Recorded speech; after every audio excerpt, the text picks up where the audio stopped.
The Pentagon is facing mounting backlash from members of the media and more over their failure to immediately disclose that Defense Secretary Lloyd Austin was hospitalized on New Year's Day. Subscribe my channel for more updates. Several reporters were outraged over the Pentagon's failure to disclose the fact that Austin was hospitalized until Friday, Jan.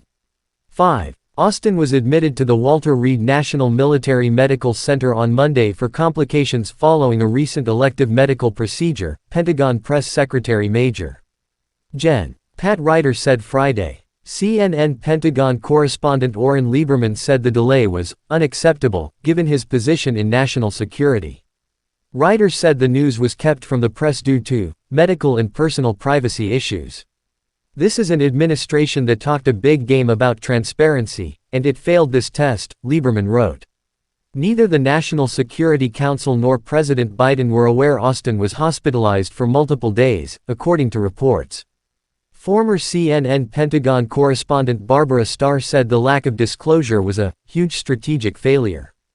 As of tonight, I do not see a way forward for believing the Pentagon tells the truth on anything, she wrote on X.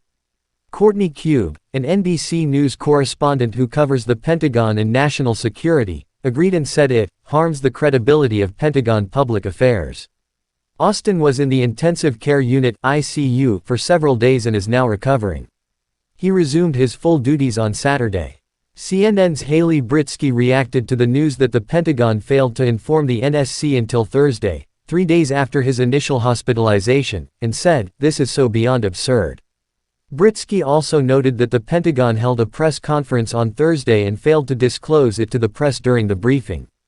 Austin released a statement on Saturday, addressing concerns about transparency. "I am very glad to be on the mend and look forward to returning to the Pentagon soon," he said. "I also understand the media concerns about transparency and I recognize I could have done a better job ensuring the public was appropriately informed. I commit to doing better. But this is important to say, this was my medical procedure, and I take full responsibility for my decisions about disclosure." The Pentagon Press Association sent a letter to the Pentagon's press team on Saturday. The Press Association had significant concerns about the Pentagon's failure to notify members of the media of Austin's hospitalization until days after it happened. The fact that he has been at Walter Reed National Military Medical Center for 4 days and the Pentagon is only now alerting the public late on a Friday evening is an outrage, the letter read. It falls far below the normal disclosure standards that are customary by other federal departments when senior officials undergo medical procedures or are temporarily incapacitated, it continued. Politico's Kevin Barron said it was jaw-dropping news, and added that he's never heard of a top Pentagon leader disappearing like this into a hospital for an entire week without disclosing it to the public. Others questioned the move as well, including the vice president of the Heritage Foundation's Catherine and Shelby Cullum Davis Institute for National Security and Foreign Policy, Victoria Coates, who wrote on X that the acting secretary remained on vacation in Puerto Rico. Fox News Digital has reached out to the Pentagon for further comment.